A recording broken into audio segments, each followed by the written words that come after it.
ان الحمد للہ نحمده ونستعینه ونستغفره ونعوذ باللہ من شرور انفسنا ومن سیئات اعمالنا من يهده الله فلا مضل له ومن يضلل فلا هادي له واشهد ان لا اله الا الله وحده لا شريك له واشهد ان محمدا عبده ورسوله اما بعد فان خير الحديث كتاب الله وخير الهدي هدي محمد صلى الله عليه واله وسلم وشر الامور محدثاتها وكل محدثة بدعة وكل بدعة ضلالة وكل ضلالة في النار.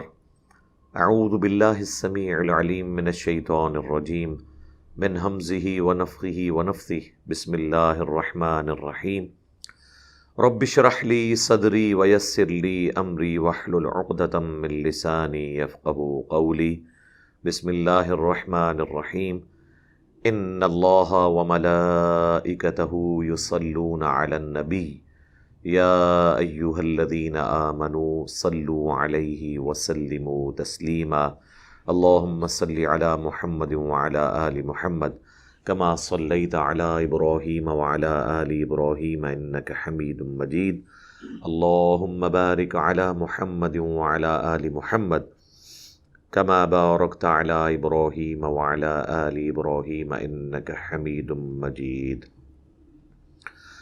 اللهم ربنا آتنا في الدنيا حسنة وفي الآخرة حسنة وقنا عذاب النار.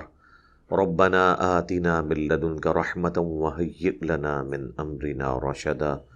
لا إله إلا أنت سبحانك إني كنت من الظالمين. حسبنا الله ونعم الوكيل. يا حي يا قيوم برحمتك أستغيث ولا حول ولا قوة إلا بالله العلي العظيم. آمین. الحمدللہ آج 25 جولائی 2021 کو قرآن کلاس نمبر 85 کی اسٹوڈیو ریکارڈنگ ہونے جا رہی ہے. آج انشاءاللہ تعالی ہم سورۃ النساء کی آیت نمبر 136 سے آن ورڈ سٹارٹ لیں گے. آج ہماری اس نئی اکیڈمی کے اندر ہماری پہلی قرآن کلاس کی اسٹوڈیو ریکارڈنگ ہے. بعض لوگوں کا یہ اعتراض بھی تھا اور خواہش بھی تھی کہ وہ قرآن کلاس کے اندر شامل ہوں، لیکن آپ کو پتہ ہے کہ قرآن کلاس کا ایک خاص ڈیکورم ہے. پھر ہماری اب سنڈے والے دن کی پبلک گیدرنگ بہت بڑی ہو گئی ہے، اس کو مینج کرنا ہمارے لیے کافی مشکل ہو گیا. اس لیے ہم نے سنڈے کی جو گیدرنگ ہے اس سے صرف ملاقات اور کوسچن آنسر سیشنز تک رکھا ہے، جو اسی وقت لوگ لکھ کے دے دیتے ہیں. قرآن کلاس کے لیے مجھے اپنے اوپر بھی ایک کیفیت طاری کرنی پڑتی ہے. ظاہر ہے میں نے خبریں تو نہیں پڑھنی ہوتی، اس کے لیے ایک بڑا پیسفل ماحول چاہیے ہوتا ہے، جہاں آڈینس بھی سکون سے بیٹھے، درس دینے والا بھی سکون سے بیٹھے، کیونکہ یہ تو ویڈیو ریکارڈنگ ہے، بعد میں لوگوں نے دیکھنا ہے، کوئی چیز سکپ نہ ہوئی ہو اس کے اندر. کوئی ایسا ٹاپک جو ڈیٹیل مانگتا تھا وہ اسی طریقے سے کیجولی نہ گزر جائے. اس کے لیے پرسکون ماحول کے اندر اسٹوڈیو ریکارڈنگ ہی پاسبل ہے. اس لیے اس کو ہم نے شفٹ کر دیا تھا. آج ہماری نئی اکیڈمی کے اندر الحمدللہ یہ پہلی کلاس ہے، 85 نمبر. اللہ کا نام لے کے شروع کرتے ہیں. اب یہ 136 نمبر آیت سے آن ورڈ جو ٹاپک آ رہا ہے یہ ہے منافقین اور کمزور عقیدہ والے جو مسلمان ہیں ان سے ریلیٹڈ. میں نے پہلے بھی کئی دفعہ یہ چیز عرض کی تھی کہ قرآن حکیم میں منافقین کو بھی جو خطاب ہوا ہے نا بعض جگہوں پر، وہ یا ایھا الذین آمنو کے ساتھ ہوا ہے. پھر ہم اس کا ترجمہ کرتے وقت حالات و واقعات اور کانٹیکسٹ کی روشنی میں اس کو یوں پھر ترجمہ کر دیتے ہیں کہ اے وہ لوگوں جو ایمان کے دعوے دار ہو. ظاہر ہے کہ کامل الایمان مومنین کو تو یہ خطاب نہیں ہو رہا، یا بعد میں آنے والے نسلی مسلمان جو عقیدے میں کمزوریوں کا شکار ہیں وہ بھی ایک دعوے داری ہے نا. اس کے ثبوت میں کئی ایک آیات ہیں، ان میں سے ایک آیت یہ بھی ہے سورۃ النساء کی آیت نمبر 136. آپ ذرا اس کے الفاظ کے اوپر غور کریں تو ظاہر ہے کہ یہ کامل الایمان مومنین سے یہ بات نہیں کی جا سکتی. کامل الایمان مومنین تو پہلے ہی سر تسلیم خم کیے ہوئے ہیں. یہ جو کمزور عقیدے والے مسلمان ہیں، یا وہ لوگ جو اوپر سے مسلمان ہیں اندر سے منافقین ہیں اور ان پہ اسلام کی سچائی کھل چکی ہے، اس کے باوجود دنیاوی منفعت کی خاطر وہ سامنے نہیں آنا چاہتے اور ڈرتے ہیں پبلک پریشر کی وجہ سے، انہی کو اس طریقے سے خطاب کیا جا سکتا ہے. منافق کا جو ورڈ ہے یہ نفق سے نکلا ہے، اور نفق عربی میں کہتے ہیں سرنگ کو، ٹنل کو. ریل گاڑی کی سرنگ تو ہم نے یہاں دیکھی ہیں، عرب ملکوں میں تو یہاں پہ بھی ابھی بعض جگہ پر کوہاٹ کے پاس ایک ٹنل بنی ہے جو روڈ والے راستے میں. اسی طریقے سے بعض جانور ہیں وہ ٹنل کھودتے ہیں زمین کے اندر، خرگوش ہیں، چوہے ہیں، تاکہ اگر ایک سوراخ کی طرف سے کوئی جانور ان کو شکار کرنے کے لیے آئے تو وہ دوسرے سے نکل جائے. ایسکیپ روٹ ان کے پاس موجود ہوتا ہے. منافق کو منافق اس لیے کہا جاتا ہے کہ اس کے بھی دو رخ ہوتے ہیں، جیسے ایک سرنگ کے دو رخ ہیں. ایک رخ اس کا وہ ہوتا ہے جو مسلمانوں کی طرف ہوتا ہے، ان کو خوش کرتا رہتا ہے ہر وقت. ان کو کہیں پہ اگر پتہ چل جائے یا کہیں پہ خدشہ ہو کہ یہ 2 نمبری کر رہا ہے، یہ اندر سے ٹھیک نہیں ہے، تو اس کی وہ چاپلوسی شروع کر دے گا. اور دوسرا رخ اس کا ہوتا ہے کافروں کی طرف، جہاں وہ ان کو تسلی دیتا ہے کہ بھی میں تمہارے ساتھ ہوں، کچھ حالات و واقعات ہیں، کل کو برا وقت آیا تو ہم آپ کے ساتھ کھڑے ہوں گے. اور جب ان پہ برا وقت آتا ہے ان کے ساتھ کھڑے نہیں ہوتے، اور جب مسلمانوں پہ برا وقت آتا ہے وہ ان کے ساتھ کھڑے نہیں ہوتے. منافق بیسیکلی دنیا دار ہوتا ہے، بٹر فیکٹس آف لائف، جو تلخ حقائق ہیں زندگی کے، ان کو وہ فیس نہیں کر سکتا. جو تلخ حقائق کو فیس کر سکے وہ یا کافر ہوتا ہے یا مسلمان ہوتا ہے. اس لیے آپ دیکھ لیں ابو جہل نے اپنے باطل عقیدے کے لیے گردن کٹا دی، عبداللہ ابن ابی اس کے لیے تیار نہیں ہوا کیونکہ وہ منافق تھا، وہ کافر تھا. اسی طریقے سے مسلمانوں میں تو کئی صحابہ ہیں جنہوں نے اپنی جان لوٹائی ہے اللہ کی راہ کے اندر. تو اس لیے منافق جو ہے اللہ کے نزدیک کافروں سے بھی بدتر ہے. کافر پھر بھی کسی بنیاد پہ کھڑا ہے، غلط نظریے پہ ہی صحیح، لیکن ایک جگہ کھڑا تو ہے نا. اور کافر مسلمانوں کے لیے زیادہ خطرناک نہیں ہوتا. کیوں؟ اس لیے کہ اس کا کفر عیاں ہے. منافق اس لیے ہمارے لیے نقصان دہ ہوتا ہے، اہل ایمان کے لیے، مسلمانوں کے لیے، کہ وہ اوپر سے مسلمان ہے، لوگ اسے مسلمانوں کی طرح ٹریٹ کر رہے ہیں اور اندر سے وہ جڑیں کاٹ رہے ہیں. آج کی ڈیٹ میں ہم کسی کو منافق کہہ نہیں سکتے. آج کی ڈیٹ میں اگر کوئی شخص کمزوری ایمان کا شکار ہے، اس کی حرکتیں میں نظر آئی ہیں، ہم زیادہ سے زیادہ اسے یہ کہہ سکتے ہیں کہ یہ کمزور عقیدے والا مسلمان ہے. کیوں؟ وہی کا سلسلہ ختم ہو چکا ہے. دل کی کیفیت تو اللہ ہی بتا سکتا ہے نا. دیکھنے میں تو دونوں چیزیں ایک جیسی نظر آ رہی ہیں آپ کو، ایک کمزور عقیدے والا مسلمان اور دوسری طرف منافق. اس کی بھی حرکتیں وہی ہیں، اس کی بھی حرکتیں وہی ہیں. اب یہ کون ڈیسائیڈ کرے گا کہ یہ دنیا داری کی وجہ سے کر رہا ہے یا واقعی اندر سے یہ اسلام کا دشمن ہے؟ وہی کے بغیر تو آپ اس کو ڈیفائن کر ہی نہیں سکتے. بخاری اور مسلم دونوں میں حدیث ہے کہ منافق کی 4 نشانیاں ہیں. نمبر 1، بات کرے گا تو جھوٹ بولے گا. نمبر 2، عہد کرے گا تو وعدہ خلافی کرے گا. نمبر 3، امانت رکھی جائے گی تو خیانت کر دے گا. اور نمبر 4، جب کبھی معاملہ ہوگا، جھگڑا ہوگا تو وہ گالی گلوچ کے اوپر اتر آئے گا.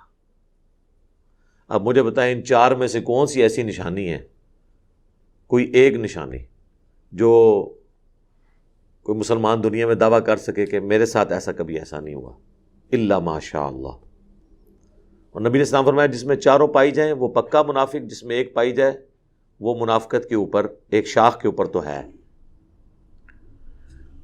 بات کرے جھوٹ بولے. جھوٹ اس وقت دنیا میں کس قوم کا ترہ امتیاز بنا ہوا ہے؟ وعدہ کرے، وعدہ خلافی کرے. وعدہ خلافی کس قوم کا ترہ امتیاز بنا ہوا ہے؟ امانت رکھی جائے، خیانت کر دے. ہمارے جو حکمران ہیں یہ جب حلف اٹھاتے ہیں میں آئین پاکستان کا وفادار رہوں گا، اور سارے فراڈ یہ لوگ کر رہے ہوتے ہیں، چاہے وہ پولیٹیکل لیڈرز ہوں چاہے وہ ریاستی اداروں کے لوگ ہوں، آئین کے ساتھ غداری کرتے ہیں، تو مانت رکھی جی خیانت کر دی، اور جب جھگڑا ہو تو گالی گلوچ پہ اترے، تو گالی گلوچ تو تکیہ کلام بنا ہوا ہے۔ لیکن ہم ان سب لوگوں کو منافق نہیں کہتے، ہم کہتے ہیں کہ یہ عملاً منافق ہیں، عقیدے میں ہمارا حسن ظن ہے کہ مسلمان ہی ہوں گے، اعمال ان کے منافقین والے ہیں، لیکن ہم انہیں منافق نہیں کہیں گے۔ یہ ان کو کہا جاتا ہے، اس کی ٹرم جو ڈیوائز کی جاتی ہے وہ ہے عملی منافق، اور دوسرا ہوتا ہے اعتقادی منافق۔ اعتقادی منافق نبی علیہ السلام کے زمانے میں تھے، جو وحی کے ذریعے بتا دیا گیا، عبداللہ ابن ابی یا اس کے ساتھی۔ آج تو ہم کسی کو نہیں کہہ سکتے کہ یہ منافق ہے، ہاں عملاً کہہ سکتے ہیں کہ یہ عملاً نفاق والا ایٹیچیوڈ اس میں پایا جاتا ہے۔ ہو سکتا ہے عقیدے میں بھی کئی ہمارے ساتھ منافقین ہوں، ہمیں پتہ نہیں ہے۔ کئی امام مسجد اور خطیب اور مفتیاء پاکستان میں نہیں پکڑے گئے جن کے ختنے بھی نہیں ہوئے تھے، وہ را کے ایجنٹ تھے، ان کی خاطر تو کتنے لوگوں نے عوام الناس سے جھگڑے بھی کیے ہوں گے مفتی صاحب کی عزت افزائی کے لیے، کہ جی آپ کو مفتی صاحب سے بات کرنے کی تمیز نہیں ہے، اور پتہ یہ بعد میں چلا کہ مفتی صاحب کے تو ختنے ہی نہیں ہوئے، یعنی وہ ہندو تھے، مسلمان بنے ہوئے تھے اوپر سے۔ تو وہ آج کی ڈیٹ میں جب تک ایون ختنے بھی چیک ہو جائیں پھر بھی وہ کنفرم نہیں ہے، ختنے کرا کے بھی آ سکتا ہے کوئی ایجنٹ۔ تو آج کی ڈیٹ میں آپ یہی کہیں گے کہ عملاً منافق ہے یہ، اعتقاداً تو ہم نہیں کہہ سکتے۔ عملاً تو مسلمان بھی کافر بھی ہو سکتا ہے، ایک عملی کافر ہے ایک اعتقادی کافر ہے۔ اعتقادی کافر جس طرح ہم کہتے ہیں ہندو ہیں، عیسائی ہیں، بدھسٹ ہیں، یہودی ہیں، یہ سب، لیکن عملاً کافر تو قرآن حکیم میں اللہ تعالیٰ نے فرمایا وَأَقِيمُوا الصَّلَاةَ وَلَا تَكُونُوا مِنَ الْمُشْرِكِينَ، اور نماز کو قائم رکھو اور مشرکین میں شامل نہ ہو جانا۔ اور صحیح مسلم میں 246 نمبر حدیث ہے، بندے کے کفر اور ایمان، شرک اور ایمان کے درمیان فرق نماز ہے۔ جو نماز نہیں پڑھتا وہ عملاً کافر ہے۔ کیوں؟ اس کا عمل کافروں والا ہے، وہ کافر ہوتا ہے جو نماز نہیں پڑھتا، مسلمان تو نماز نہیں چھوڑتا۔ جامعہ ترمذی میں شقیق تابعی کا قول ہے کہ صحابہ اکرام علیہم رضوان تارک الصلاح کے علاوہ کسی کی تکفیر نہیں کرتے تھے، جو نماز نہیں پڑھتا تھا اسے وہ کافر سمجھتے تھے۔ یہ کتنا سینسٹیو ایشو ہے، لیکن آج کی ڈیٹ میں جو کلمہ پڑھ رہا ہے اب ہم اسے کافر نہیں کہہ سکتے چاہے وہ نماز نہ بھی پڑھتا ہو، ہم یہی کہیں گے سستی کی وجہ سے نہیں کر رہا۔ اب اللہ کی مرضی اسے معاف کرے یا نہ کرے، یہ تو اللہ کی مرضی ہے، ہم تو نہیں ڈیسائیڈ کر سکتے آخرت کا معاملہ، لیکن اسے بتائیں گے بھائی عملاً تم کافر ہو، تمہارا عمل کفر والا ہے۔ اللہ کی مرضی کسی کو چھوڑ دے کسی کو پکڑ لے، وہ اللہ کی مرضی ہے۔ خیر یہ پیورلی ٹیکنیکل بحثیں ہیں۔ علماء عرب نے تو فتویٰ دیا ہے کہ جو بندہ سرے سے نماز نہیں پڑھتا وہ دار اسلام سے خارج ہے، اس کا جنازہ بھی نہیں پڑھا جائے گا، اس کو کوئی مسلمان بچی بھی نہیں دے سکتا، وہ جسٹ لائک ایتھیسٹ ہندو اور بدھسٹ ٹریٹ ہوگا۔ علماء عرب کا یہ فتویٰ ہے۔ آلموسٹ یہی فتویٰ امام شافعی، امام احمد بن حنبل کا ہے۔ اس میں سب سے لینیئنٹ ویو امام حنیفہ کا ہے، وہ کہتے ہیں ایسا شخص قید کر دیا جائے جب تک کہ وہ دوبارہ نماز شروع نہ کر لے، ادروائز اس شخص کو آزاد گھومنے کی اجازت نہیں ہے۔ علماء عرب میں سے شیخ البانی ایک ایسی پرسنالٹی ہیں جنہوں نے اس معاملے میں بخاری اور مسلم کی ایک حدیث کا سہارا لیا ہے کہ نبی علیہ السلام فرماتے ہیں کہ میں جب آخری دفعہ جہنم کی طرف جاؤں گا، بلکہ آخری بھی نہیں، یہ سیکنڈ لاسٹ ٹائم ہوگا، تو بڑی اللہ تعالیٰ حکم دے گا کہ جس کے دل میں رائی کے دانے کے برابر ایمان ہے اور اس نے زندگی میں صرف ایک ہی دفعہ پڑھا ہوا ہے لا الہ الا اللہ محمد رسول اللہ، اور اس کے علاوہ اس کے پلے کوئی نیکی نہیں ہے، اس کو بھی میں جہنم سے نکال کے جنت کی طرف لے جاؤں۔ اب یہ حدیث بخاری مسلم دونوں میں ہے، تو شیخ البانی کا موقف اس حدیث کی بنیاد پہ یہ ہے کہ اگر کوئی شخص صرف کلمہ پڑھتا ہے اور اس کے پلے اس کے علاوہ کوئی نیکی نہیں، یعنی نہ اس نے نماز کبھی پڑھی، نہ کبھی روزہ رکھا، نہ کوئی اور نیکی کا کام الٹیمیٹلی وہ بھی جہنم سے نکال دیا جائے گا کلمے کی برکت سے. اور وہ اس حدیث کی بنیاد پہ یہ سمجھتے ہیں کہ ہمیں تارک الصلاح کو کافر نہیں کہنا چاہیے، باقی ہر طرح کی سرزنش اس کے اوپر کریں، لیکن جب وہ کلمہ گو ہے نا تو کلمے کا احترام کریں. اس کو سپورٹیو وہ حدیث بطاقہ بھی ہے نا، کاغذ کے پرزے والی حدیث، بطاقہ عربی میں کہتے ہیں کاغذ کا ٹکڑا، جو جامعہ ترمذی میں حدیث ہے کہ قیامت والے دن ایک شخص کے 99 دفاتر گناہوں کے کھولے جائیں گے، اور دوسری طرف اس کے پلڑے میں صرف ایک کاغذ کا ٹکڑا رکھا جائے گا جس پہ لا الہ الا اللہ محمد رسول اللہ لکھا ہوگا، اور وہ شخص حیران ہو رہا ہوگا کہ میرے اتنے گناہوں کے سامنے یہ ایک پرزہ کیا کر سکتا ہے. تو وہ کلمے والا پلڑا بھاری ہو جائے گا، اسے جنت کا حکم سنا دیا جائے گا. لیکن وہ ایک ہی شخص ہوگا جس کو نبی علیہ السلام نے رپورٹ کیا. آپ نے یہ نہیں کہا کہ جتنے بے نمازی ہیں ان کے لیے کاغذ کے ٹکڑے وہاں پہ تیار ہیں، کام چک کے رکھو، نہ. اسی طریقے سے بخاری مسلم میں جو حدیث ہے کہ ایک بدکار عورت تھی، اس نے اپنے چمڑے کے موزے میں ایک پیاسے کتے کو پانی پلا دیا تو اللہ تعالیٰ نے اسے بخش دیا. تو اس کا یہ قطعاً مقصد نہیں کہ حضور یہ کہہ رہے ہیں کہ بدکار عورتیں جو ہیں وہ ہفتے میں ایک دفعہ کتوں کو پانی پلا لیا کریں، ورنہ دوسری تو وہ بھی حدیث ہے بخاری اور مسلم دونوں میں کہ ایک نیک عورت تھی، اس نے ایک بلی قید کی اور وہ بھوکی پیاسی مر گئی. نبی علیہ السلام فرمایا اس کی وجہ سے وہ جہنم میں ہے. دوسری طرف حقوق العباد بھی نہیں بلکہ جانوروں کے حقوق کے معاملے میں بھی اللہ تعالیٰ گرفت کر سکتا ہے. لہذا اس معاملے کو ہلکا نہیں جاننا چاہیے. ہم آخری درجے تک کوشش کرتے ہیں کسی کی تکفیر نہ کریں، لیکن اگر دنیاوی منفعت کو دیکھا جائے تو کوئی شخص بھی اگر اس کو یہ پتہ چل جائے کہ جو یہ نہیں کرتا وہ غدار وطن ڈکلیئر ہوگا اور ایک ہفتے کے اندر پھانسی لگ جائے گا، تو آپ دیکھیں یہ سارے لوگ نماز شروع کر دیں گے. وہ کہیں گے جی یہ تو ڈیفینیشن جب ہوگی محب الوطنی کی، حب الوطنی کی، ادروائز پھانسی چڑھ جانا ہے جس نے نماز نہ شروع کی، تو اس کا مطلب یہی لے رہے ہوں گے. البتہ صحیح مسلم کی جو حدیث ہے نا 246 کہ بندے کے کفر اور ایمان، شرک اور اسلام کے درمیان فرق نماز ہے، اس کا مطلب وہ یہ نہیں لیں گے. جہاں دنیا کی منفعت جڑی ہوتی ہے وہاں پہ ہم پھر اس قسم کے مطالب لینا شروع کر دیتے ہیں. تو اب یہ میں نے ساری باتیں اس لیے کی، میں نے ظاہر ہے کہ جو بھی گفتگو اس وقت اللہ تعالیٰ شرح صدر مجھے کرتا ہے میں وہ گفتگو کر دیتا ہوں، تاکہ ہماری یہ قرآن کلاسز کی ریکارڈنگ کے اندر وہ سب کچھ جو میں نے اتنے سالوں کی محنت سے حاصل کیا ہے، ٹیکنیکل بحث ہیں اور وہ ساری چیزیں جو قرآن سے جڑی ہوئی ہیں، وہ آپ تک پہنچ جائیں. اب ان آیات کی طرف آئیں 136 آنورڈ، اور مجھے بتائیں یہ روح سخن کیا کامل الایمان مومنین کی طرف کبھی ہو سکتا ہے اس حوالے سے جس طریقے سے یہ گفتگو ہوئی ہے. اعوذ باللہ من الشیطان الرجیم، بسم اللہ الرحمن الرحیم. یا ایھا الذین آمنوا آمنوا باللہ ورسولہ، اے اہل ایمان، ایمان لے آؤ اللہ پر اور اس کے رسولوں پر. ایمان تو پہلے لائے ہوئے ہیں وہ، تو اس کا ہم ترجمہ کیا کریں گے؟ اے ایمان کے دعوے دارو، مان لو اللہ اور اس کے رسولوں کی، یا اللہ اور اس کے رسولوں کو مان لو جیسا کہ ماننے کا حق ہے. یا کمزور عقیدے والے مسلمانوں کے بارے میں بھی ہو سکتی ہے بات. والکتاب الذی نزل علی رسولہ، اور ایمان لاؤ اس کتاب پہ بھی جو نازل ہوئی اس کے رسول پر. والکتاب الذی انزل من قبل، اور اس کتاب پر بھی جو پہلے نازل ہوئی تھی.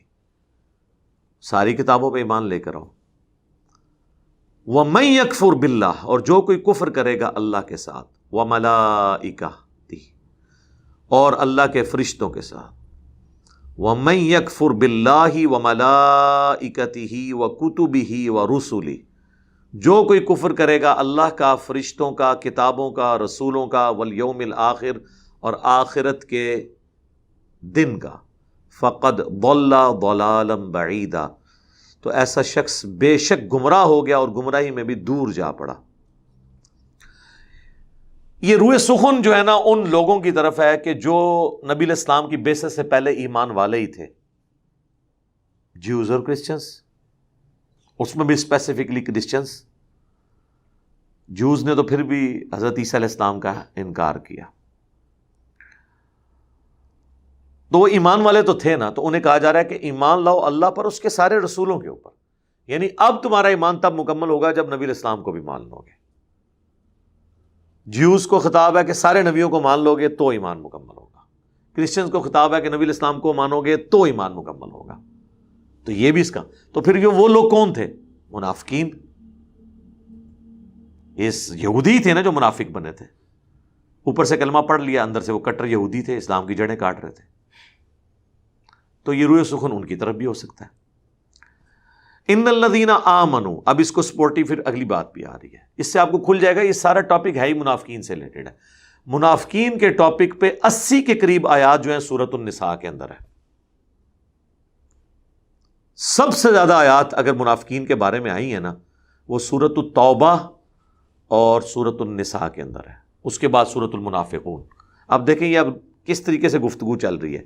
ان الذین آمنوا، بے شک وہ لوگ جو ایمان لائے، ثم کفروا، پھر کفر اختیار کر لیا، ثم آمنوا، پھر ایمان لائے، ثم کفروا، پھر کفر کر دیا، ثم ازدادوا کفرا، اور پھر کفر میں بڑھتے ہی چلے گئے. لم یکن اللہ لیغفر لہم، اللہ تعالیٰ کی سنت ان کے بارے میں یہی ہے کہ اللہ تعالیٰ انہیں کبھی بھی معاف نہیں کرے گا. ولا لیہدیہم سبیلا، اور نہ ہی انہیں ہدایت کا کوئی راستہ سجھائے گا، ان کو راہ راست پہ رکھے گا. کس سبب کہ انہوں نے حق کو پہچانے کے بعد کفر کیا. اب دیکھیں ان الذین آمنوا، بے شک جو لوگ ایمان لائے، ثم کفروا، پھر کفر کر دیا. کون؟ یہودی. پہچان گئے تھے کہ یہ وہی نبی ہیں جن کی پروفیسیز ہماری کتابوں میں ہیں. دل سے ایمان لے آئے تھے، یار وہی بندہ، مان لی بات. ایمان لانا کیا ہوتا ہے؟ مان لینا. لیکن پھر انکار کر دیا، پہچان کے بھی انکار کر دیا. جس طرح ہمارے بھی یہاں پہ علماء ہیں، قرآن کی آیات احادیث دکھائیں، ان کو پتہ ہے کہ یہی لکھا ہوا ہے، ماننے کے بعد انکار کر دیتے ہیں. بات آپ کی ٹھیک ہے، لیکن کے ساتھ انکار جڑا ہوتا ہے. ثم آمنوا، پھر ایمان لے آئے.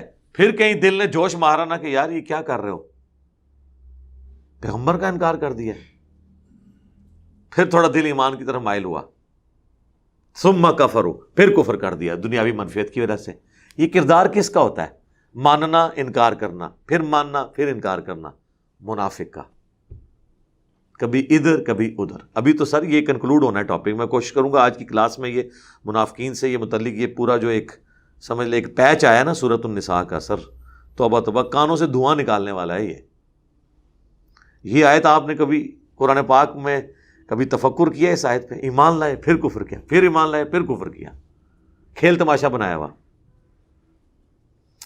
وہ یہ سمجھتے تھے شاید ایمان لانا پھولوں کی سیج ہے.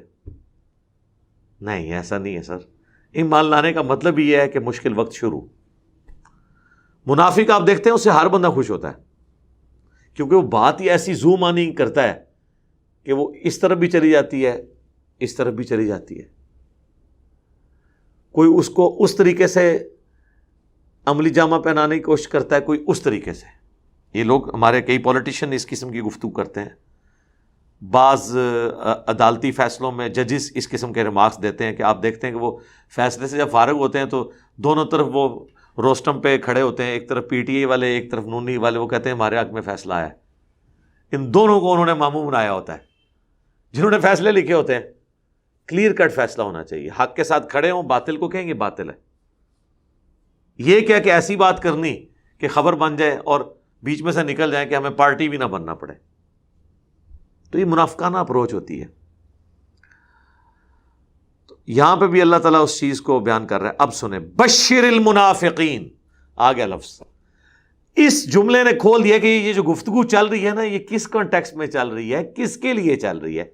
اے نبی بشارت دے دیں منافقین کو بھی، ان لہم عذابا علیما، کہ بے شک ان کے لیے دردناک عذاب تیار ہے. بشارت دے دیں. بشارت اندازہ کریں، عذاب کی بشارت تو نہیں ہوتی ہے، عذاب کی تو دھمکی دی جاتی ہے. اور بات کیا ہو رہی ہے؟ عذاب کی بشارت دے دیں. یہ کسی کو جب ٹونٹ کرنا ہوتا ہے نا، اسے تکلیف پہنچانی ہوتی ہے نا اس بات کی، تو اسے یہ کہا جاتا ہے خوشخبری ہے تجھے اس عذاب کی، تاکہ اسے اور تکلیف میں اس کی اضافہ ہو.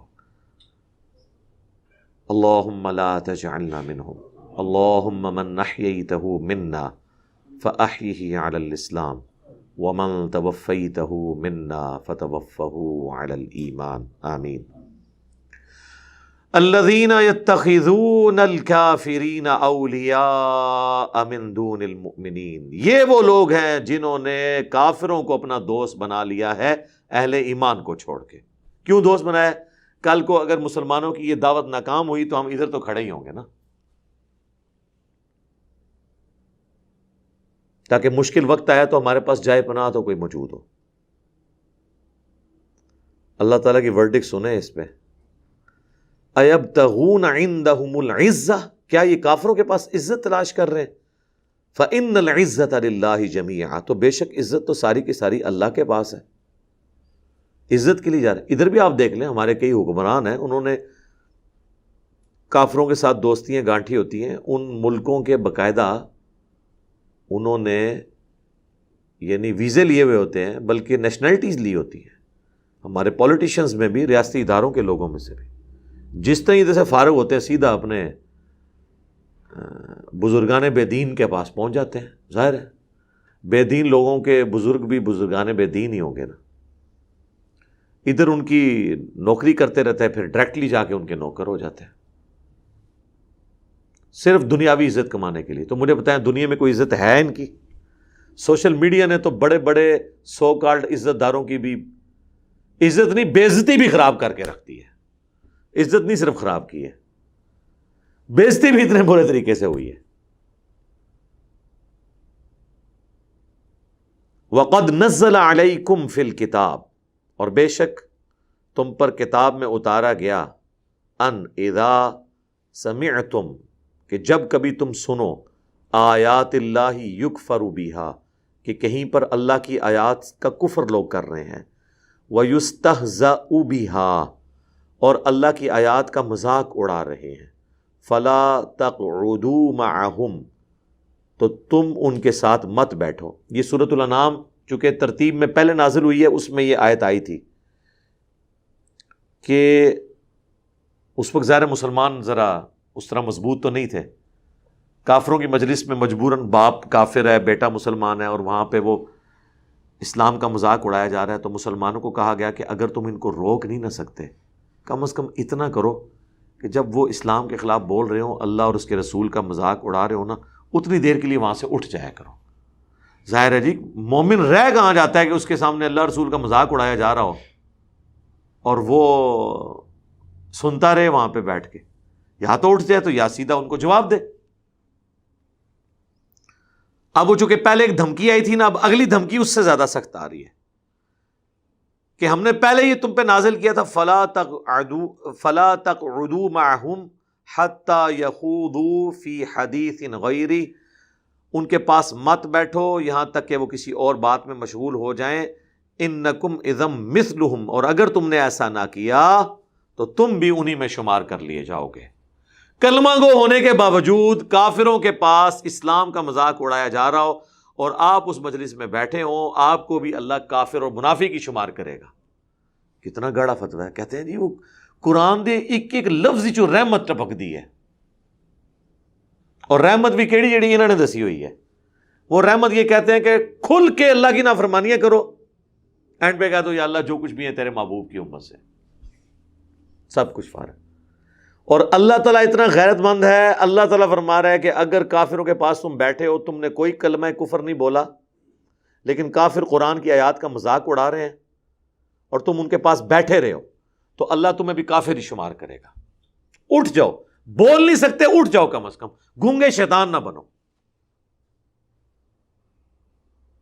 اور یہ گونگے شیطان بننے کی نوست ہی آپ کو نظر آ رہی ہے کہ اس وقت دین کے اوپر دین کے اوپر کیا، دین کے ماننے والوں کے اوپر برا وقت آ گیا۔ صدیوں سے علماء نے جمعے کے خطبوں میں، عید کے خطبات میں، اپنے دروس میں، تقریروں کے اندر کہانیاں، جھوٹ، سب کچھ سنایا۔ ہم لوگ سنتے رہے، کبھی کسی کے ذہن میں آئی بھی بات تو اس نے کہا نہیں یار، اگر میں نے کوئی بات کر دی کہیں مولانا صاحب ناراض ہی نہ ہو جائیں، کہیں وہ گھر والوں کو شکایت ہی نہ کر دیں، ابا جی کو نہ شکایت کر دیں، چاچو نہ دس دیں، ماموں نہ دس دیں۔ بس اسی ڈر کی وجہ سے زندگی گزرتی رہی۔ چاچے اپنے بزدل بھتیجے پروڈیوس کرتے رہے جنہوں نے بڑے ہو کے وہ بھی بزدل چچے بن گئے پھر، اور نسل در نسل بزدلی اور کمزوری ایمان کا شکار ہو کے اب ہم نہیں فتویٰ لگاتے، اللہ تعالیٰ نے کہہ دیا کہ یہ تم انہی میں شمار کیے جاؤ گے۔ قرآن و سنت کا مذاق تو اڑایا جا رہا ہے، مذاق کیا اڑایا جا رہا ہے، اس کے الٹ باتیں بتائی جا رہی ہیں۔ ایک تو ہے اپنے قرآن کا کوئی حکم ہے اس کا مذاق اڑایا، اور ایک یہ کہ بالکل اس کے اپوزٹ کوئی بات بتائی۔ اتنی دیدہ دلیری کے ساتھ لوگ باتیں کر رہے ہیں، کوئی ان کی زبان روکنے والا نہیں کہ یہ بات کہاں لکھی ہوئی ہے، کہاں سے بیان ہو رہی ہے، کیا یہ قرآن و سنت کے مزاج میں بیٹھتی ہے، کیا قرآن و سنت کی جو تعلیمات ہیں وہ ایسی ہیں جو یہ بیان کر رہے ہیں؟ کہانیاں۔ ان اللہ جامع المنافقین والکافرین فی جہنم جمیعا، بے شک اللہ تعالیٰ منافقین اور کافروں کو اکٹھا جمع کر دے گا جہنم کے اندر۔ دنیا میں ان کو بڑی دوستی ایک دوسرے کے ساتھ کرنے کا نا، تو دوستی ان کی پوری کی جائے گی، جہنم میں اکٹھے ہی ہو گئے۔ ادھر تو مومنین کے پاس کبھی ملتے ہو، کبھی ادھر جاتے ہو، ان کو کہتے ہو کہ ہم تمہارے ساتھ ہیں، ہم مسلمان سے تو صرف مسلمانوں سے مذاق کر رہے ہیں۔ تو اللہ تعالیٰ ہمارے جو ادھر دوستی ہے نا، انشاءاللہ جہنم میں بھی آپ اسی طریقے سے کٹھے ہی آپ کو اللہ تعالیٰ کر دے گا۔ جو ادھر چھپ چھپا کے کٹھے تھے نا، اوتھے اعلانیہ کٹھے ہو گئے، لیکن ہو گئے جہنم میں۔ اللہم لا تجعلنا منہم، آمین۔ الذین یتربصون بکم، اور یہ وہ لوگ ہیں جو اس انتظار میں بیٹھے ہوئے ہیں کہ اے نبی تمہیں موت آ جائے، تمہارے ساتھی بھی فوت ہو جائیں، یہ دین کی دعوت یہیں پہ دفن ہو جائے، یہ نہ باہر نکلے۔ فَإِن كَانَ لَكُمْ فَتْحٌ مِّنَ اللَّهِ، اور جب کبھی اللہ کی طرف سے آپ کو فتح ملتی ہے، قَالُوا أَلَمْ نَكُن مَّعَكُمْ، تو یہ کہتے ہیں کہ ہم آپ کے ساتھ نہیں تھے، لہذا مال غنیمت میں ہمیں بھی کوئی حصہ دیں، ہمیں کچھ تحائف کے ساتھ نوازا جائے کیونکہ ہم آپ کے ساتھی ہیں۔ وَإِن كَانَ لِلْكَافِرِينَ نَصِيب، اور اگر کبھی کافروں کو کوئی نصیب مل جائے، کوئی کامیابی حاصل ہو جائے، ظاہر ہے اللہ تعالیٰ نے ہمیشہ تو نہیں اہل ایمان کا پلڑا اوپر رکھنا، نیچے آئے گا گراف تو تبھی آزمائش شروع ہوگی نا ان کی۔ نبی علیہ السلام کی موجودگی میں غزوہ احد کی فتح جو ہے شکست میں بدل گئی تھی، حضور کے لیے آزمائش بنی نا، صحابہ کے لیے تو بنی، حضور علیہ السلام کے لیے بھی ایک آزمائش تو بنی نا، آپ کے دانت بھی شہید ہوئے، اور آپ کو صحابہ کرام کے 70 کے قریب اصحاب کی شہادت کا غم بھی اٹھانا پڑا۔ تو اس حوالے سے نبی علیہ السلام نے بھی ہمیشہ ایک طرح کی لائف نہیں انجوائے کی ہے کہ اوپر سے اوپر ہی جا رہا ہے، اوپر گیا ہوا گراف بھی بعض اوقات وقتی طور پہ نیچے آیا آزمائش کے لیے۔ اور جب کافروں کو کوئی نصیب ملتا ہے، قالوا الم نستحوذ علیکم، تو کہتے ہیں کہ نہیں غالب آ گئے تھے ہم تم پر، وَنَمْنَعَكُمْ مِنَ الْمُؤْمِنِينَ، اور اس کے باوجود کیا نہیں بچایا تھا ہم نے تم کو مومنین سے۔ دیکھو کڈی بڑی کہانی کرا رہے ہیں مولویاں لی۔ کافروں کو اگر جیت ہوئی نا تو ان سے کہتے تھے کہ بھی جنگ کے دوران تو بالکل میرے نشانے تھے سا، پر میں پھر دوستی کی وجہ سے تجھے چھوڑ دیا۔ یعنی ادھر سے بھی اب بونس لینے کے لیے ان کو یہ کہہ رہے ہیں کہ اگر کافروں کو کامیابی ہوئی ہے نا تو اس لیے ہوئی ہے کہ ہم نے مسلمانوں میں ہونے کے باوجود مسلمانوں کا ساتھ نہیں دیا، تمہارے تلوار کے نیچے آئے ہوئے تھے، چاہے نہیں بھی آئے ہوئے، چھڑنے کے ہار جائے، ٹھیک ہے نا۔ تو جس طرح ہمارے ایک سابق ڈکٹیٹر صاحب نے پوری قوم کو بزدلی کی لائن پہ لگا دیا، انہوں نے کہا جی امریکہ تو ہمیں سٹون ایج پہ پھینک دے گا، یہ کر دے گا۔ انہوں نے کوئی ایک جملہ بولا، اس نے 50 باتیں اور لگا کے عوام کو سنائی جو ان کو بھی نہیں پتا کہ ہم نے کی ہیں۔ کیوں؟ خود بزدل، آگے قوم کو بزدل۔ ادھر بھی یہ بزدل ہوتے ہیں نا منافق، تو وہ کافروں کہتے ہیں جو تمہیں فتح ہوئی ہے ہماری وجہ سے ہوئی ہے، اگر ہم یہ بیچ میں تم تمہاری تلواروں کے نیچے آ گئے تھے تو ہم نے تو چھوڑنا نہیں تھا، اور کیا ہم نے تمہیں اہل ایمان سے نہیں بچا لیا؟ یعنی ہم نے ایسا کوئی سلسلہ کیا کہ بھاگ دوڑ مچی اور تمہیں فتح ملی، اس فتح میں ہماری بھی کنٹریبیوشن ہے، پاویں ہے یا نہیں ہے، چھوڑنے میں کیا حرج ہے؟ بعض اوقات ہوتا ہے کہ ایسا ہوتا بھی ہے، ہمارے حکمران اس طرح کی کمٹمنٹس کر لیتے ہیں جس کی وجہ سے مسلمانوں کو ملک کو نقصان اٹھانا پڑتا ہے، حالانکہ اس وقت بھی انہوں نے اپنے مفاد کی خاطر ایسا کیا ہوتا ہے۔ اتنی لمبی ان کی پلاننگ نہیں ہوتی ہے. اور بعد میں جب کوئی کہیں پہ وہ کیش ہو رہی ہو تو وہ کیش کرا لیتے ہیں, یہ تمہاری وجہ سے ہوا ہے. ہم اس وقت یہ نہ کرتے تو دیکھیں جناب ہمارا ویژن دیکھیں. حالانکہ ویژن کیا ہوتا ہے, انے ہو تو انہیں پتہ ہی نہیں کیا ہو رہا ہوتا ہے. ویژن ہوتا تو ملک کی یہ حالت ہوتی. ویژن کوئی نہیں کسی کا ہوتا. بس بات یہ ہوتی ہے کہ جب اس وقت ایکٹیویٹی پرفارم ہو رہی ہوتی ہے, اس وقت آپ نے کتنے شد و مد کے ساتھ معاملات کو لے کے چلیں. آج بھی آپ دیکھیں کہ یہ گورنمنٹ کی پالیسیز اگر اچھی ہوتی ہیں نا, تو وہ جو اپوزیشن کے لوگ ہیں وہ کہہ رہے ہوتے ہیں جناب یہ تو ہماری اسٹریٹجی تھی, ہم تو اس وقت بھی یہی کہہ رہے تھے, انہوں نے ہم سے چوری کی ہے. اگر اس کے اوپر کوئی اچھا رسپانس ہے, اگر وہ اچھی اسٹریٹجی پہ برا رسپانس آ جائے اور وہ ان کی بھی خواہش ہو, وہ کہتے ہیں جی اسی تے ادو بھی یہی کہنے سے, حالانکہ اس وقت انہوں نے یہ نہیں کہا ہوتا, کچھ اور کہا ہوتا ہے, لیکن وہ آپ کہتے ہیں تیل دیکھو تیل کی دھار دیکھو. تو منافق کی بیسک ڈیفینیشن یہ ہے کہ وہ دنیاوی منفعت کا شکار ہوتا ہے. وہ دیکھتا ہے کہ اس وقت کون سی چیز جو ہے نا وہ نفع دینے والی ہے, اس کے اوپر بات کرتے ہیں. فَاللَّهُ يَحْكُمُ بَيْنَكُمْ يَوْمَ الْقِيَامَةِ, پس اللہ تعالیٰ فیصلہ کر دے گا ان کے درمیان قیامت کے دن. وَلَن يَجْعَلَ اللَّهُ لِلْكَافِرِينَ عَلَى الْمُؤْمِنِينَ سَبِيلًا, اور ہرگز اللہ تعالیٰ کافروں کے لیے مسلمانوں پر غالب آنے کا کوئی راستہ نہیں بننے دے گا. کس پر؟ اہل ایمان پر. آج اگر کافروں کو ہم پہ غلبہ ہے تو ہم وہ اہل ایمان ہے ہی نہیں جو قرآن کو مطلوب ہے کہ اس طرح کا اہل ایمان ہونا چاہیے. باقی ایک غلبہ ایسا ہے جو ہمیشہ رہے گا, وہ ہے علمی غلبہ اہل ایمان کا. اور علم سے مراد ظاہر ہے کہ میں سائنٹیفک علم کی بات نہیں کر رہا ہوں, علم دین کی بات کر رہا ہوں. اور وہ اللہ کا شکر ہے کہ آج بھی دنیا کے کسی ریلیجن کے ماننے والے کی یہ جرت نہیں ہے کہ اسلام کی کسی عقیدے کو چیلنج کر سکے. آپ نے درجنوں ایسے عیسائی تو دیکھے ہوں گے جو مسلمان ہو کے کرسچنس کو بتا رہے ہیں کہ یہ سب فراڈ ہو رہا ہے, اور ان کے ساتھ کرسچنس کے بڑے بڑے پادری بھی بیٹھنے کے لیے تیار نہیں ہیں, بیٹھ جائیں تو بے عزت ہوتے ہیں. لیکن ابھی تک آپ نے کوئی مسلمان نہیں ایسا دیکھا جو کرسچن یا جیو یا ہندو ہو گیا ہو اور پوری دنیا کے مسلمان علماء کو چیلنج کر رہا ہو کہ آؤ میرے ساتھ مناظرہ کرو, تمہارا دین فراڈ پہ ہے. کوئی آیا ہی نہیں ہے ابھی تک, میرے علم میں تو نہیں ہے. آئے تو دیکھیں اس کے ساتھ کیا ہوتا ہے علمی طور پہ. تو یہ علمی غلبہ رہے گا.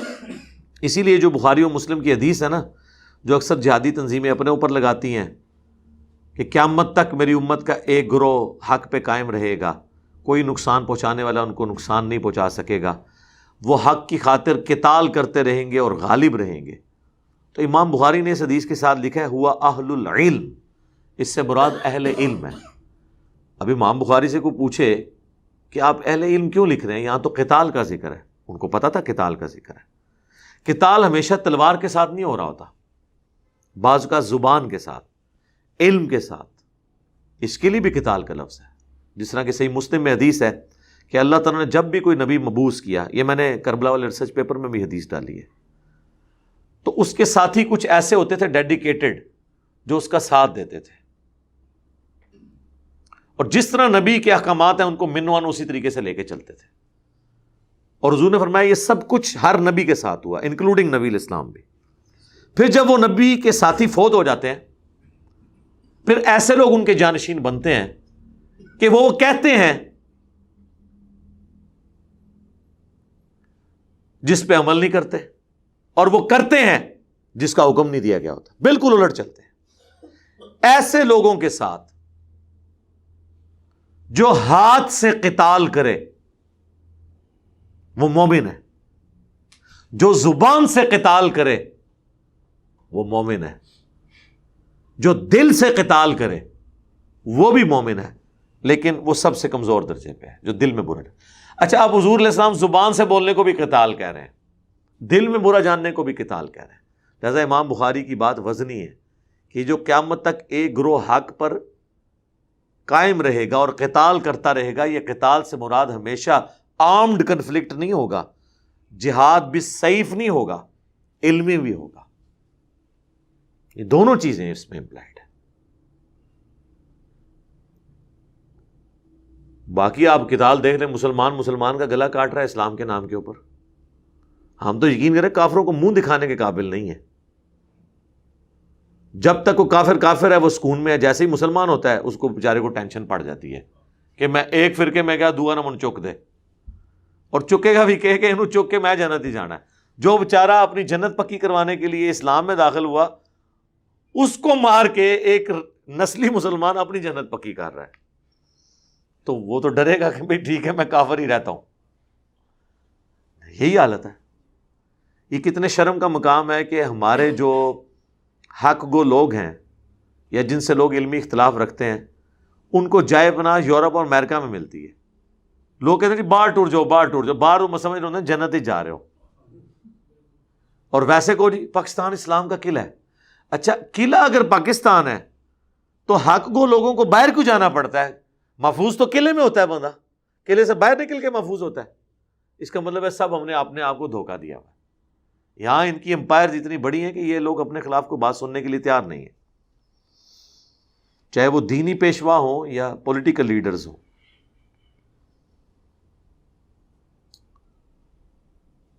ان المنافقین یخادعون اللہ، بے شک منافقین تو اللہ کو دھوکہ دے رہے ہیں. یہ لفظی ترجمہ ہے، لیکن ہم ذرا احترام کے ساتھ اس کو با محاورہ ترجمہ کرتے ہیں کہ اپنے زوم میں وہ دھوکہ دے رہے ہیں. اللہ کو تو کوئی دھوکہ نہیں دے سکتا. وَهُوَ خَادِعُهُمْ، اور اللہ ہی انہیں غافل کر کے مارے گا. یہ اعلیٰ حضرت نے ترجمہ کیا ہے. لفظی ترجمہ یہ ہے کہ اللہ بھی ان کو دھوکہ دے گا. وہ کہتے ہیں اگر یہ نے بول دیا تو گستاخ ہو جائیں گے. ان سے ذرا پوچھیں کہ اگر اس طرح بولنے سے آپ گستاخ ہو رہے ہیں تو یہ لفظ کس نے قرآن میں رکھا ہے؟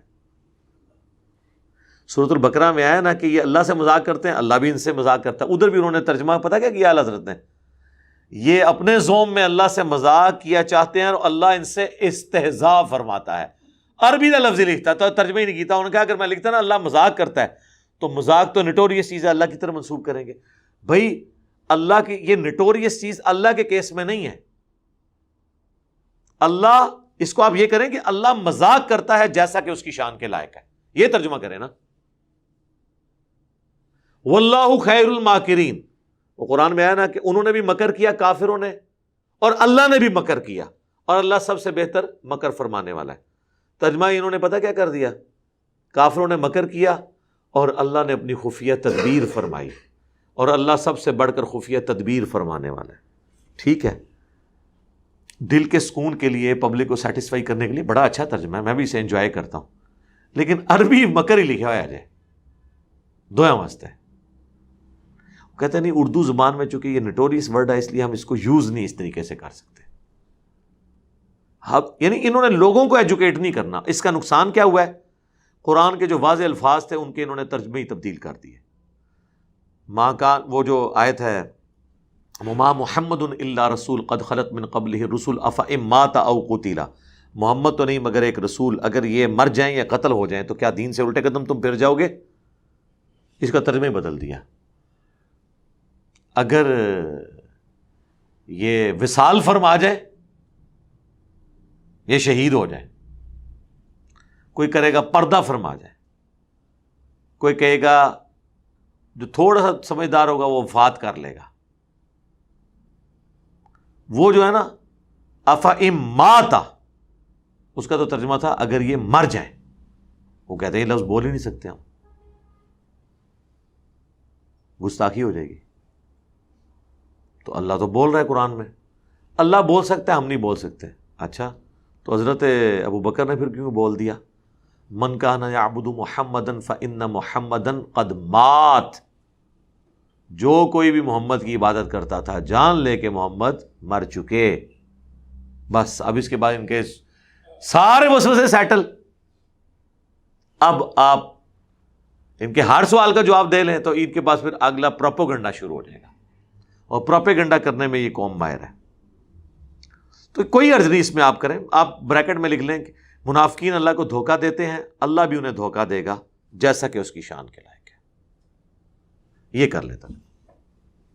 انہوں نے ترجمہ کیا ہے پیر کرم شاہ صاحب نے، اللہ تعالیٰ انہیں سزا دینے والا ہے.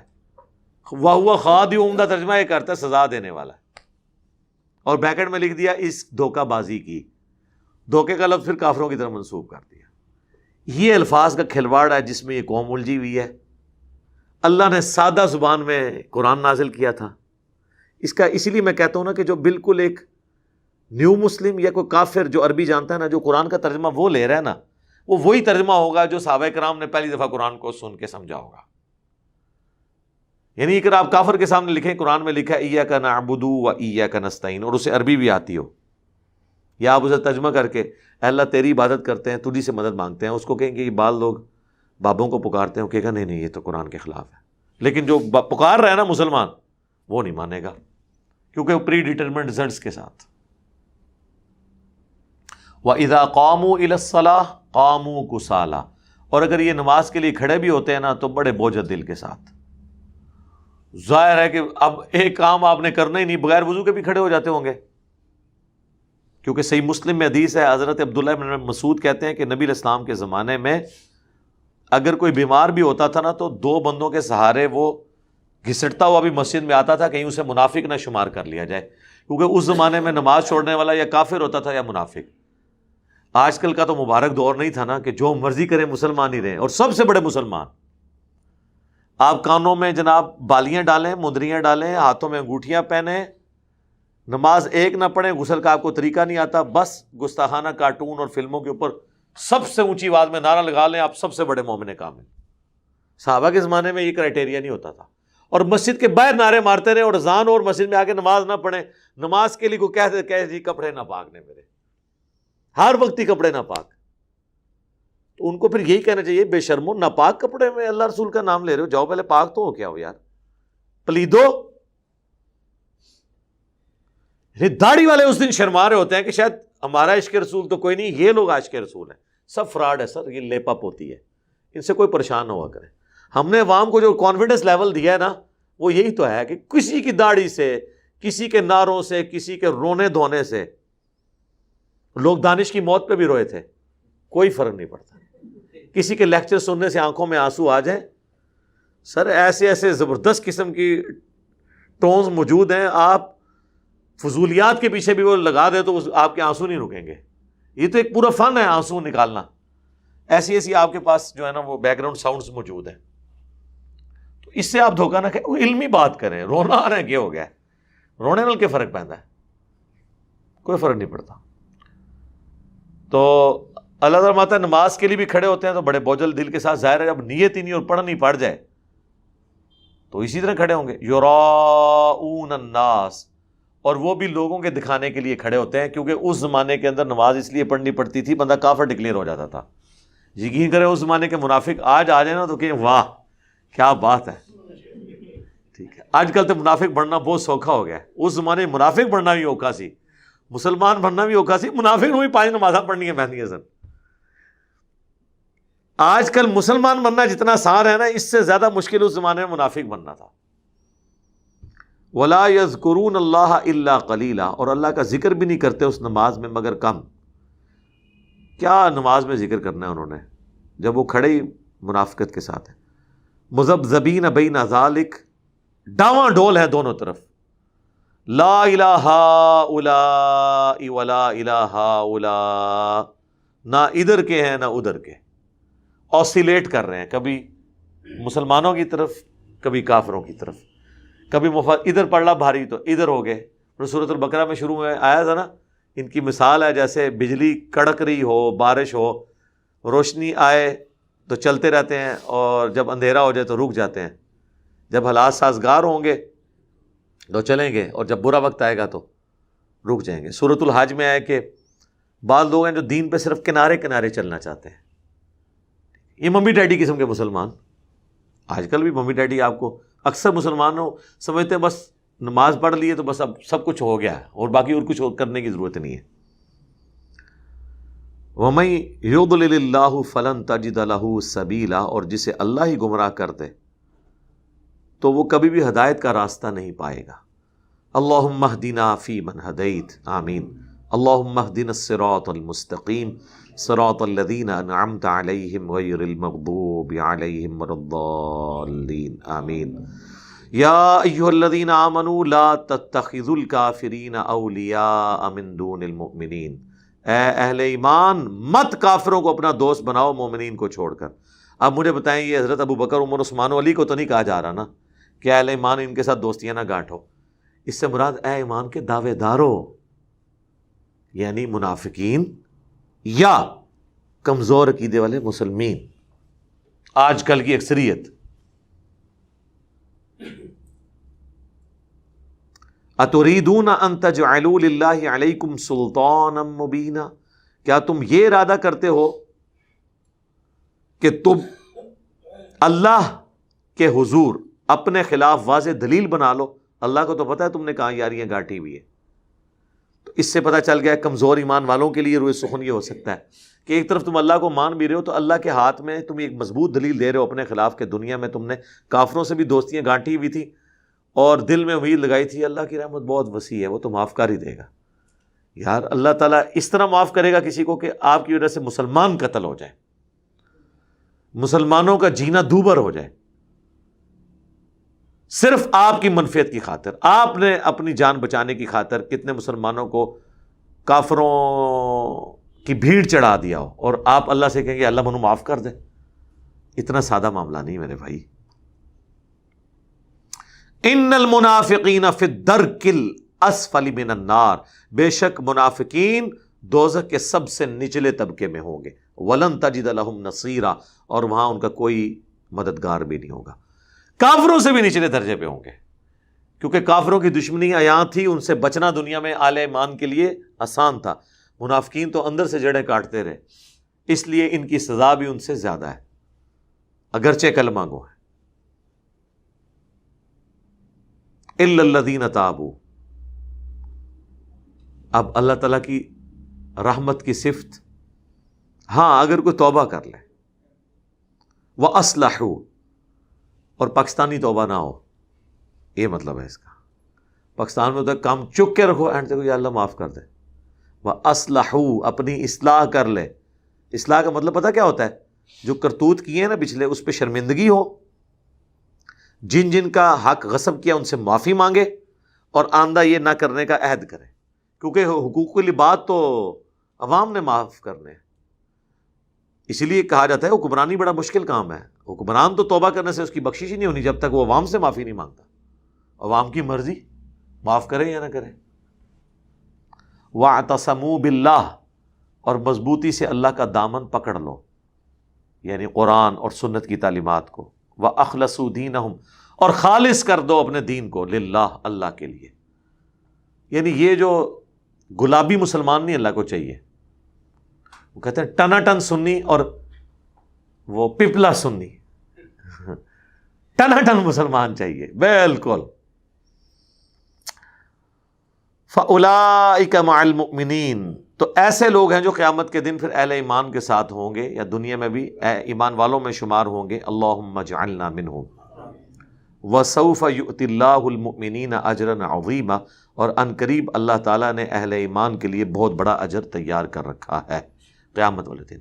اللہم انا نسألک جنت الفردوس مع النبیین والصدیقین والشہداء والصالحین، آمین.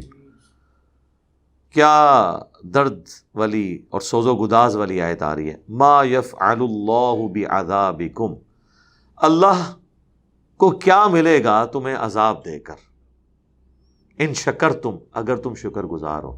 کوئی اللہ فنیٹک نہیں ہے، کوئی اللہ تعالیٰ جس طرح لوگوں نے جعلی دیوتا بنائے ہوئے ہیں کہ جی اتنے بندوں کی قربانی جو ہے فلاں پہاڑ پہ چڑھ کے دی جائے، وہ کہتے تھے دیوتا کو خوش کرنے کے لیے. تو اللہ تعالیٰ مطلب مجھے کوئی شوق نہیں ہے، اللہ کو کیا ملے گا تمہیں عذاب دے کر اگر تم شکر گزاری کی روش اختیار کرو گے. وآمنتم، اور ایمان لے آؤ گے جیسا کہ ایمان لانے کا حق ہے. تو یہ اہل ایمان سے خطاب ہو رہا ہے. اہل ایمان وہ جو ایمان کے دعوے دار ہیں، کمزور عقیدے والے یا منافقین. ورنہ اگر کلمہ پڑھنے کا نام ہی ایمان لانا ہے تو پہلے ہی لائے ہوئے ہیں. لیکن اللہ کہہ رہا ہے کہ اگر تم شکر گزاری کرو اور ایمان لے آؤ. اب ان کو تو کہنا چاہیے کہ اللہ پاکستان میں تو جو نام لکھوا لے شناختی کارڈ میں مسلمان، وہ ایمان والے شمار ہوتا ہے، تو ہم سے کون سا ایمان مانگ رہا ہے؟ تو اسی طرح سر ہم اسی کو تو عرض کرتے ہیں کہ مرنے سے پہلے اے مسلمان کر لے اس پہ غور. کتابوں کا خدا اور ہے بابوں کا خدا اور. دیکھ لیں قرآن کا خدا تو اہل ایمان کو کہہ رہا ہے کہ بھئی دیکھو تم شکر کرو اور ایمان لے آؤ. اب ان کو تو آگے سے کہنا اللہ ایمان لایا اور کیا کریے ہونا یہ کیا کریے. ان کو بھی پتا تھا مطلب کیا ہے کہ ایمان جو ہے وہ پھولوں کی سیج کا نام نہیں ہے, اپنا نام مسلمانوں کی طرح رکھنا نہیں ہے, چند رسومات کا نام نہیں ہے, یہ تو ٹوٹل اوبیڈینس کا نام ہے, مکمل تابع فرمان ہونا اللہ کا. وَكَانَ اللَّهُ شَاكِرًا عَلِيمًا, اور اللہ تعالی بڑا قدردان ہے اور سب کچھ جاننے والا ہے. دیکھیں انسان شکر کرتا ہے تو اللہ کا نام شاکر ہے, یعنی جو اللہ کی شکر گزاری کرے اللہ بھی اس کی شکر گزاری اس حوالے سے کرتا ہے کہ اس کی شکر کی قدر کرتا ہے. سبحان اللہ, سبحان اللہ وبحمدہ, عدد خلقہ ورضا نفسہ وزنۃ عرشہ ومداد کلماتہ. اللہ اکبر اللہ اکبر, لا الہ الا اللہ واللہ اکبر, اللہ اکبر وللہ الحمد. اللہ کو کیا ملے گا تمہیں عذاب دے کر اگر تم شکر گزاری کی روش اختیار کرو اور ایمان لے آؤ جیسا کہ ایمان لانے کا حق ہے. اور اللہ تعالیٰ قدردان ہے, سب کچھ جاننے والا ہے. یعنی اللہ تعالیٰ کوئی بندہ اصلاح کر لے تو اس کو یہ بھی نہیں کہے گا کہ اتنا عرصہ تو ہے کیوں کیتا, ٹھیک ہے اب اصلاح کر لی, پچھلی ساری معافی ہو جائے گی. لیکن حقوق اللہ کی, حقوق العباد کی معافی اس وقت ہوگی جب عوام سے حقوق معاف کروائے جائیں گے, ان کا حق ان کو واپس کیا جائے گا, خالی خولی دعویٰ کرنے سے نہیں ہوگا. اللہ تعالیٰ سے دعا ہے جو حق بات میں نے کہی اللہ تعالیٰ ہمارے دلوں میں راسخ فرمائے. اگر جس بات میں میرے منہ سے کوئی غلط بات نکل گئی تو اللہ تعالیٰ ہمارے دلوں ہی سے اسے محو کر دے. ہمیں منافقت جیسے برے عمل سے بچائے, ایمان کے اوپر استقامت نصیب فرمائے. اللہم من احییتہ منا فاحیہ علی الاسلام ومن توفیتہ منا فتوفہ علی الایمان. سبحانک اللہم وبحمدک اشہد ان لا الہ الا انت استغفرک واتوب الیک وما علینا الا البلاغ المبین. جزاکم اللہ خیرا.